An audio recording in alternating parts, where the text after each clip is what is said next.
my parents sat me down, told me that I had to discontinue DJing and making music until I got into college.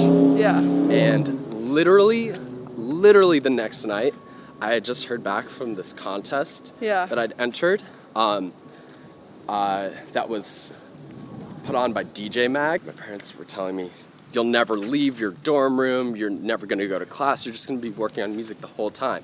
And they were absolutely right. I wanna get better at singing, I wanna get better at writing songs, and I definitely want to get better at playing live as a band, because all of these things take so much time to really hone. Hi, so today I'm here with Justin J. Hi.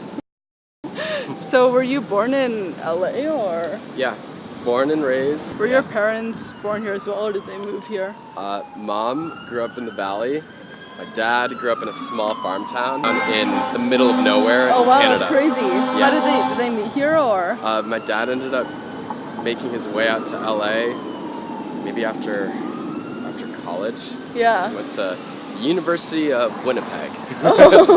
Pretty dope. And your mom forced you to do piano at a young age, right? It's true. And it's so funny how things have come in full circle, and she kind of gets that "I told you so" moment. Oh my God. Because in the past couple years, I've slowly but surely been getting back into classical piano just for fun. Oh, and wow. really love music theory. Learning more about music theory has been so cool and so interesting to me. So, and these are things that I was not super hyped on growing up. So yeah, it's funny. How many years did you do it? Like, you took lessons? I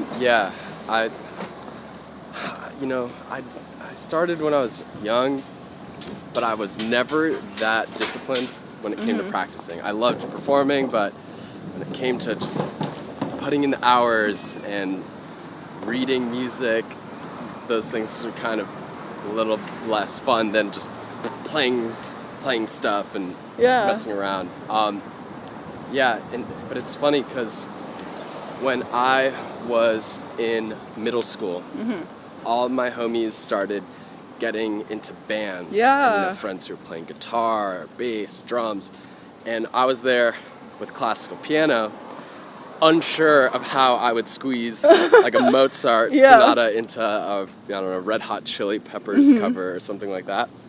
And it was right around that time that I found out about what you could do making music on the computer. And, wait, so who showed it to you? I was insane. I was so lucky. When I got into high school, there was this elective where they sat kids down with MIDI keyboards and an old version of Logic. That's so ahead of their time. Yeah. Isn't it? It was crazy. This is like 2007. Wow. But it's nuts because this one class, and there's one teacher who was just so dope. He inspired so many of these kids in my world, homies and kids in different grades that I went to school with. Yeah. He got all these kids into making electronic music. That's crazy. Yeah, it was insane. So lucky. But once again, things have come full circle because a lot of the stuff that I've been exploring these days is kind of fulfilling those unfulfilled ambitions of like me being in 8th grade wanting to jam with all my friends. Yeah. Playing in my first band, like in this stage of my life. It's so funny how things come back around. Yeah. Can you describe your first performance that you had, like with those bands? Yeah. So it's really a silly story. The first band I ever played in was right after I graduated. I really wanted to learn what it was like to play in a band because leading up to the end of college, I started making music with a bunch of homies who played instruments, and they're all really good, like really intimidating. And I learned that there's a class at USC. This class was essentially like Jack Black's School of Rock class. Oh my god. For beginners. Yeah. And I, was playing with kids who were also learning their instruments for the first time, and I was trying to sing and play piano, and we would do covers of Beatles and the Rolling Stones, and we were awful, but I loved it, and it was so much fun. But to enroll in this class, I ended up having to turn back my degree. What? Yeah, so I technically ungraduated, and I talked to a bunch of the teachers at USC, and pretty much added a songwriting minor because I wanted to write songs and learn about it. And I was so lucky that I was able to kind of do this weird path. Cause, it really exposed me to stuff that I might not have been exposed to if I was just in my own bubble of house and techno. What did you learn from it?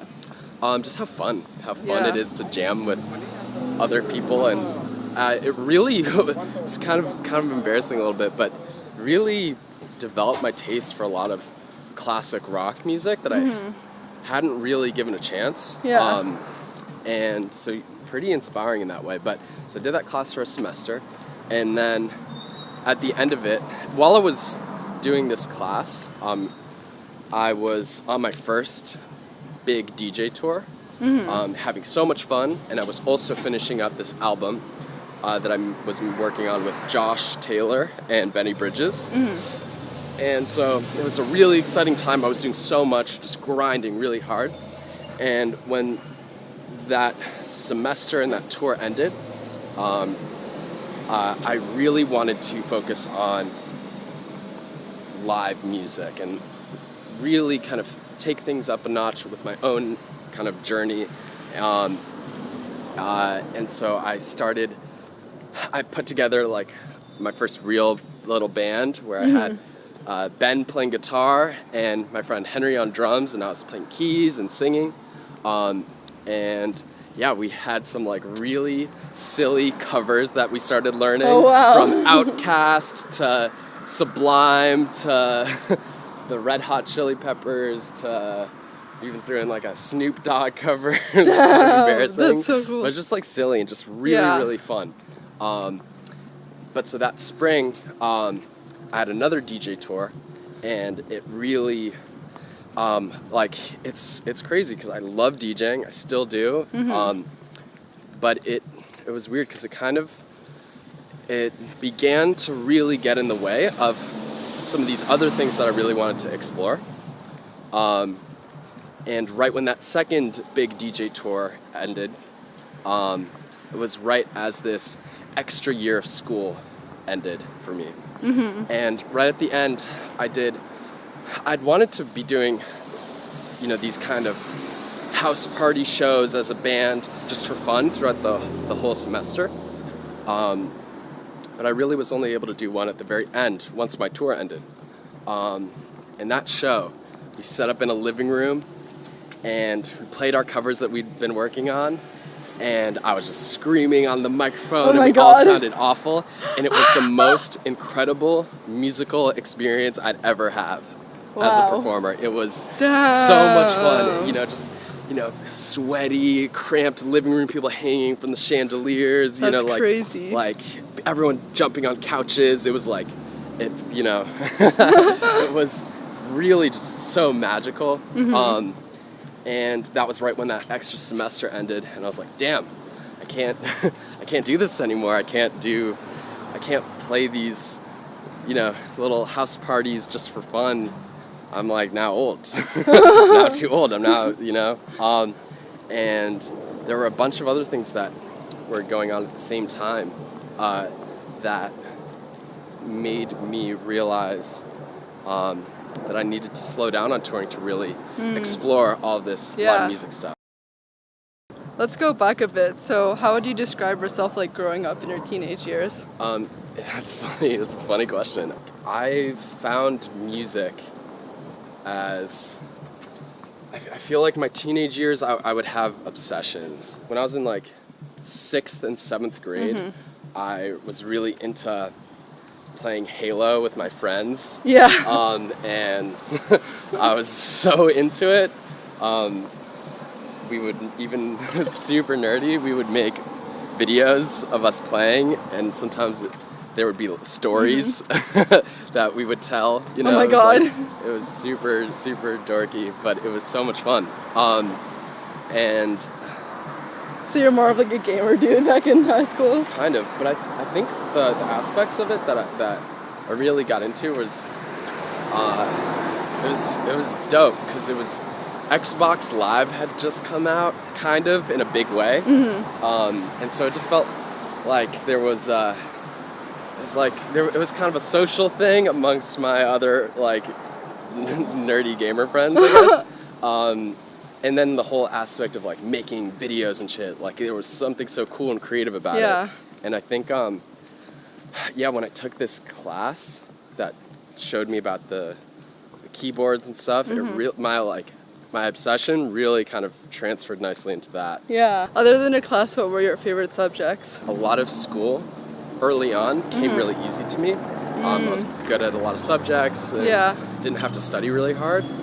So I had really bad habits with my discipline and my just ability to study, do homework and stuff. I was just kind of a slacker who would just like coast, which early on was fine because school wasn't that hard in 7th grade. But by the time I got into high school, I was getting like some C's, lots of B minus, B stuff, and my parents were like, "You're not going to get into any colleges." They're like, it's a really funny, very defining moment. When it was the beginning of my senior year, my parents said that I had to discontinue music. Yeah, didn't they not allow you to bring into college? So that it was a reoccurring theme that happened later. But at the beginning of my senior year, my parents sat me down and told me that I had to discontinue DJing and making music until I got into college. Yeah. And literally the next night, I had just heard back from this contest that I'd entered. That was put on by DJ Mag, and at the time, the DJ Mag Top 100 was the most important thing ever back in 2010, and I ended up winning the chance to open for the DJ Mag Top 100 release party. That's crazy. At the Ministry of Sound in the UK. Oh my God! And ironically, so I had lied about my age. You had to be 18 or older to enter, and I was 17. This is like October, September, and my birthday is in March. And because of that, I wasn't allowed to go and do the show, which is not a bad thing, because it literally would have been my first DJ gig, playing alongside like Deadmau5 and stuff. Would have been so... it would have been a disaster. But more importantly, it was huge because my parents were like, as we were trying to set up the show and stuff, my parents were kind of convinced that I could continue continue doing music. Yeah. And and then what you mentioned, the same thing happened again a year later as I was going to college. My parents were like, "You obviously can't have music stuff in your dorm room. You won't." But weren't you studying something music related, or what were you? I applied to USC, undecided. Oh, okay. And then I actually tried to switch into the music industry program, but I didn't get in the first time. But beyond that, my parents were telling me, "You'll never leave your dorm room. You're never going to go to class. You're just going to be working on music the whole time." And they were absolutely right. But that first week of school, as I was moving in, was when I heard back on my first signed demo to Claude Vonstroke's Dirtybird label. Yeah. And that was like the biggest dream come true. Like to get a SoundCloud message from Claude was like the most insane thing ever. And so that happened.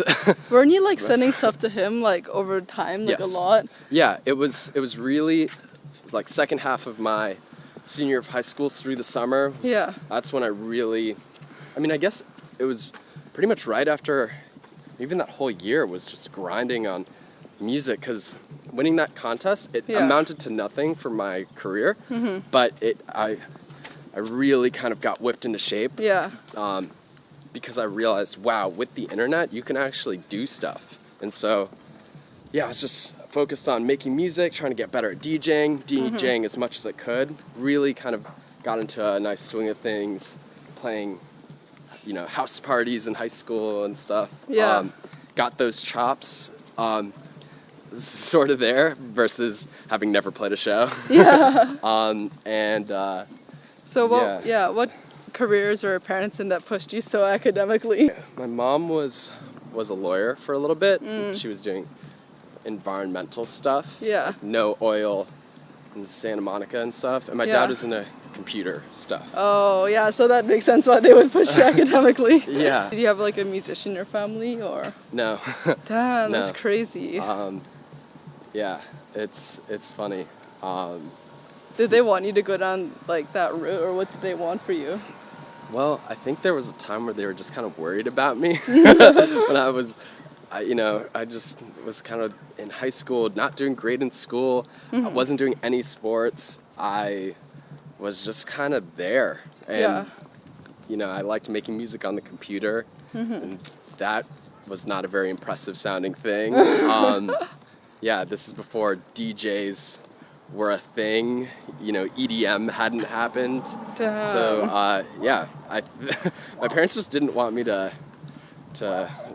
be a bum. Which is fair. So. Are they supportive now? I think those two moments were really defining because,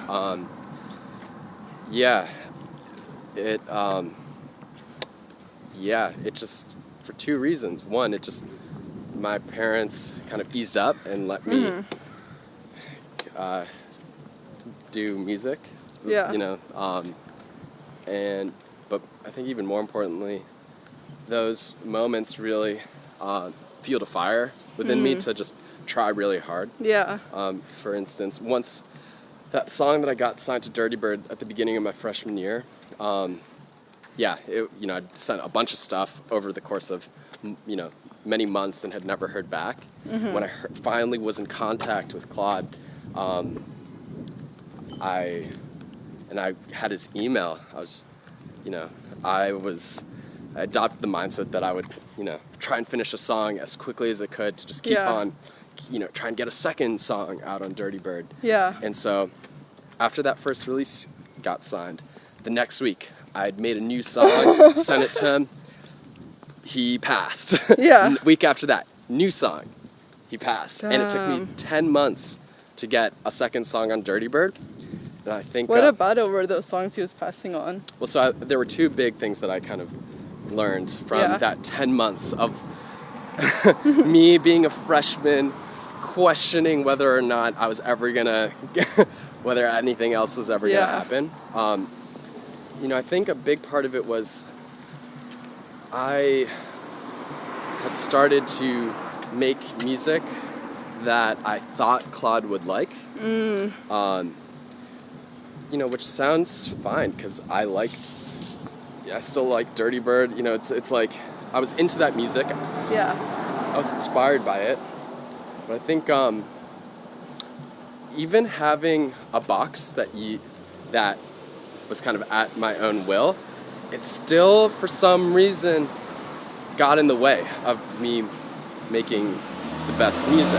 I don't know. I think having freedom to explore is so important when you're doing music. And this is what it can look like to be in a box. You come up with an idea that is cool, and you tell yourself, no, I can't do that.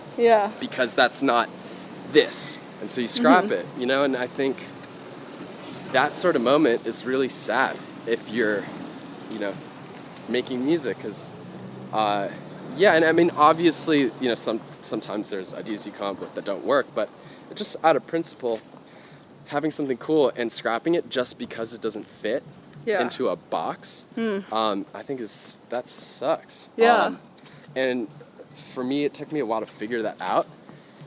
And funny enough, when I stopped doing that and just let things happen, then things clicked. And I feel like I put out a lot of songs on Dirty Bird that I really had no idea whether or not Claude would have liked them or not. Yeah. The second song that came out on Dirty Bird, it's a song called Femme Fatale, and there's like a big jazz sample in it and a disco sample, and then there's some big beats and stuff, but it's like, dude, this is not Dirty Bird at all. But but I think it's cool. And yeah, it's so, it's so crazy how that can work out. It's just so important to just be free. But I think another big thing was just putting in the time helped me just get better. I think you don't need to be that technically advanced to make amazing music, but the better you are with the technical aspects, I think it allows you to be more consistent. Because the more comfortable you are with making things sound good, then you can have a crazy idea and still execute it and make it work. Yeah. Whereas I think early on, without that sort of technical craziness, it's easy to make a simple song sound really good, but if you have a complicated idea, it could be a lot harder to make it feel good. And I love a lot of really simple music, but I think versatility kind of came with my grinding, and that versatility is something that I really like. I hate the feeling of when I'm working on music and I'm like, oh, I already made this song. I hate that. I hate that. I can see that. Being able to try new things and still learn how to make the mix work and all the technical, boring stuff. How do you think you've grown as a person since when you started? One of the big defining moments that I experienced was when I graduated. Yeah. Up to that point, I was 18, 19, kind of getting my foot in the door, doing all this amazing music stuff.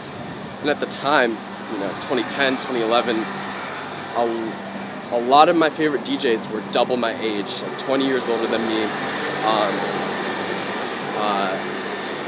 And I'd watch interviews of DJs I really respected, and a lot of them would talk about how important it was to pay your dues, and just kind of a more sort of kind of old school mentality that I thought was so dope and I had so much respect for. Yeah. But so a lot of my mindset while I was in college was like, damn, I'm young, but in a way that's not necessarily dope. It's more like I gotta really be on it, Yeah.